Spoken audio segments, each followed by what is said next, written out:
So ayan, paglalagay niyan, itama nyo lang yung, itapat nyo lang to. Ayan, itatapat lang natin to dito.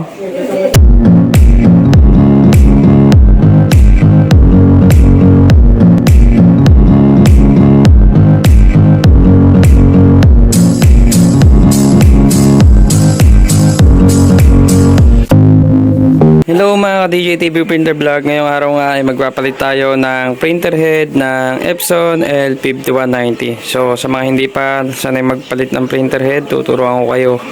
So sundan nyo lang yung mga gagawin natin at hindi kayo maliligaw. Let's go! So ito yung printer head na ilalagay natin. So ayan, brand new yan mga DJ TV Printer Vlog, mga printer. Ayan o, makikita nyo. Wala pang ink yung tip. Tapos ayan yung kanya. Ayan. So may Epson sticker. Ayan, kita nyo yung shipping liquid, walang gasgas. So tara, ikabit na natin. So angat nyo lang tong control panel. Kasi makikita kayo dyan dalawang tornilyo. Ito, tsaka ito. So tatanggalin lang natin yan.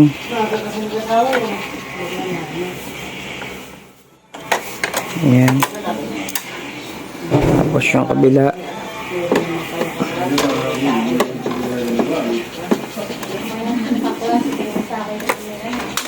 Ayan. Tapos open natin yan. Tapos aangat natin yung scanner. Pagkatanggal nyo nung dalawang tornilyo dyan, iangat nyo na yung scanner. Pag ganyan. Tapos sumanap kayo ng pwede nyo impantukod dito. O kaya dito. Basta huwag nyo lang iaangat ng sobra para hindi maangat yung mga flex dito. Ayan. Okay, next natin, i-unlock natin yung carry edge. So para ma-unlock yan, tulak nyo muna ito ng konti. Tapos pihitin nyo ito ng paganto, papunta rito. Ito. Ayan, kita nyo. So ayan, unlock na. Okay. So babalik natin para makita nyo lang na unlock. Kita nyo gulay puti doon. Ayan o. Ito. Ayan, unlock natin. Yun. Pwede nyo nang i-move yan. So babalik ko. Ayan. Para malinaw lang. So ito yung pinipihit. I-down nyo lang na pag ganun. So pagka na pwede nyo itong i-move. Yan. Pagka move nyan, tatanggalin na natin to. Yung dalawang gilid, yung puti, susundutin nyo yan. Tanggalin natin lahat to. Pero bago yan, tanggalin nyo na muna to, yung tube cover. Tapos tanggalin nyo lahat nung hose. Yan, CIS hose nya. Then sundutin nyo na yung sinasabi ko. Yan. Ayan, pag narinig nyo ng tumunog, goods na yan. Ayan o. Kanya ito. Ayan.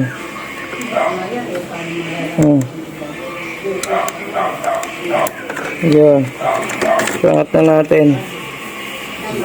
So, ayan, ganun lang. Pag naangat nyo na, natanggal nyo naman yung tatlong tornilyo dyan.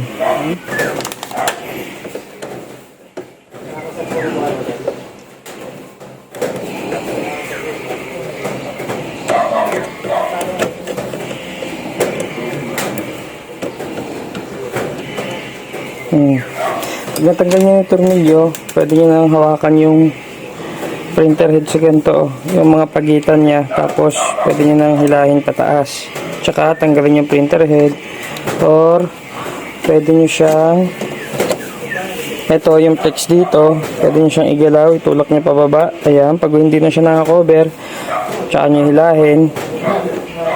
Ayan, kung saan kayo komportable. Tapos syempre tatanggalin natin yan. Pag natanggal na natin, syempre babalik natin yung bago. So make sure nyo lang na hindi basa ito ng ink yung contact nya. So nakabit na natin yung bago. Sa pagkakabit na ito, kailangan medyo maingat din tayo, no? Para hindi siya mag-shorted. So ayan, paglalagay niyan, itama nyo lang yung, itapat nyo lang to. Ayan, itatapat lang natin to dito. Ayan, pag nakatapat na, nakita nyo yung tapat na, tsaka nyo lang siya tulak. Ayan, pag natulak nyo, then pwede nyo nang ibalik. So ito, ayan, check nyo lang tong mga mga flex cable, kailangan nakaayos.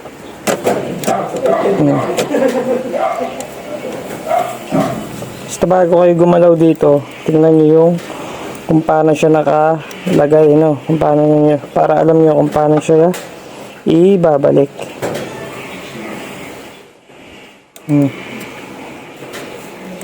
Yan. Siyempre, pagkayari niyan, itutornilyo na natin ulit.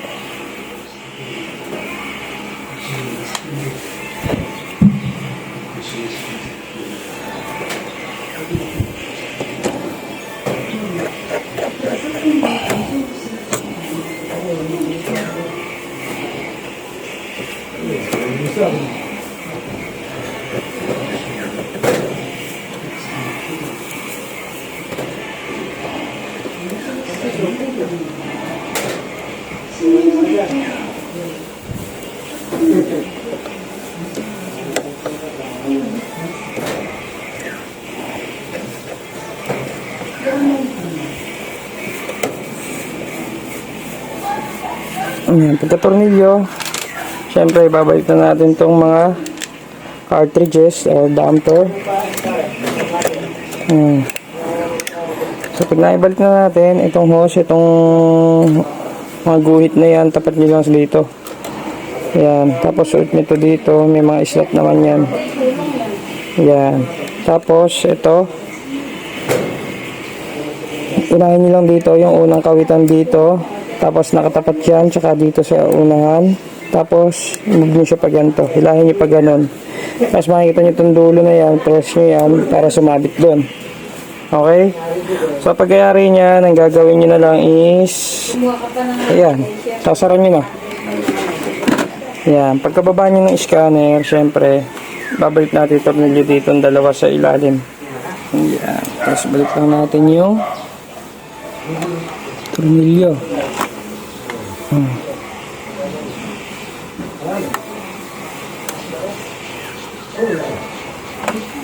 Ang bilaan.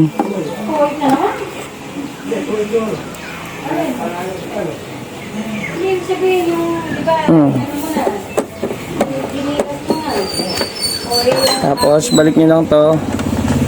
Ayan, press nyo lang. Then, yan, test na natin.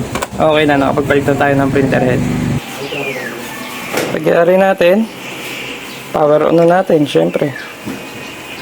On muna natin. Yan, pagka-power on, antayin natin. So, ayun na siya. So, antayin lang natin, tapos mag-head cleaning tayo. Yan, pag-iari natin, ikabit yung printer head, tapos okay na siya, punta lang kayo rito sa settings. Tapos, makikita nyo yung maintenance, press kayo ng okay.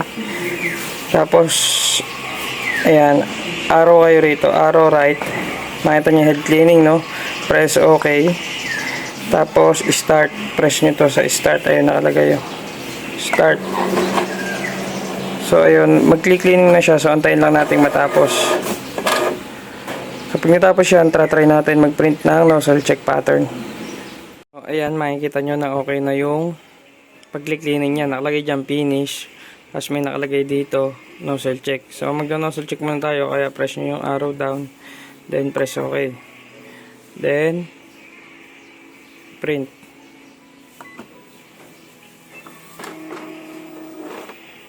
Yan. So, pwede rin kayo mag-head cleaning dun mismo sa PC nyo. Sa laptop nyo. Punta lang kayo sa control panel. View devices and printer. Tapos right click kayo dun sa may printer nyo. So dito no print out siya. Yan. So try natin no. Tapos home tayo, then magpa-powering plus tayo. So pwede rin yun sa inyong laptop PC, no? Turn up muna natin. So, ito, shortcut to sa pagpa-power cleaning sa gantong model. So, ayan. Long press nyo lang to. Then, ito. Virgin power. Huwag nyo bibitawan. Ayan. So, lalabas dyan, run power cleaning. Then, click nyo lang okay. Yes, yan. So, ayan. Magpa-power cleaning na yan. So, antayin lang natin matapos. So, ayun na. Tapos na tayo mag-power cleaning. Then, press natin okay. Then, punta ulit tayo sa maintenance. Settings, maintenance, nozzle check. Okay lang. Then, paint.